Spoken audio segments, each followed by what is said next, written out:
Hi friends, இன்றைக்கி time and ஒர்க்கில் இன்னொரு சம் பார்ப்போம். P is 4 times faster than Q in doing a job. Q takes 27 more days than P to finish the job. If they work together, in how many days will the work to be finished? அதாவது என்ன சொல்லியிருக்காங்க, P and Qவோட efficiency கொடுத்துருக்காங்க.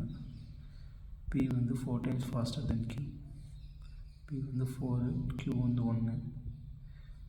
நமக்கு தெரியும் efficiency is inversely proportional to time. இப்போ டைமுன்னா எஃபிஷியன்சியோட inverse தான் time. அப்போ பியோட டைம் வந்து 1x, Qவோட டைம் வந்து 4x. அப்புறம் இங்கே பார்த்தீங்கன்னா Q takes 27 more days than P to finish the job. அப்போனா டைம் கிடச்சிருச்சு. இந்த ரெண்டு பேர்த்துக்கும் உள்ள டிஃப்ரென்ஸு தான் 27. 3x is equal to 27னா x is equal to 9 கிடைக்கும்.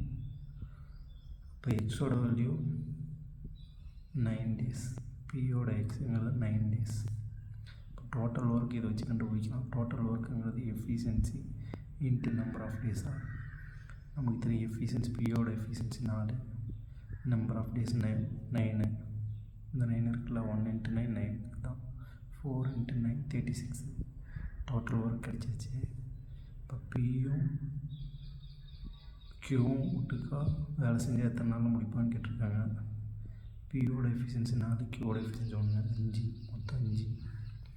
டோட்டல் ஒர்க் நமக்கு தெரிஞ்சு 36 டிவைடட் பை 5 போட்டால் எவ்வளோ நாளையில் அவங்க வேலையை முடிப்பாங்கன்னா 7 1/5 டேஸில் 2 பேரும் சேர்ந்து வேலையை முடிப்பாங்க.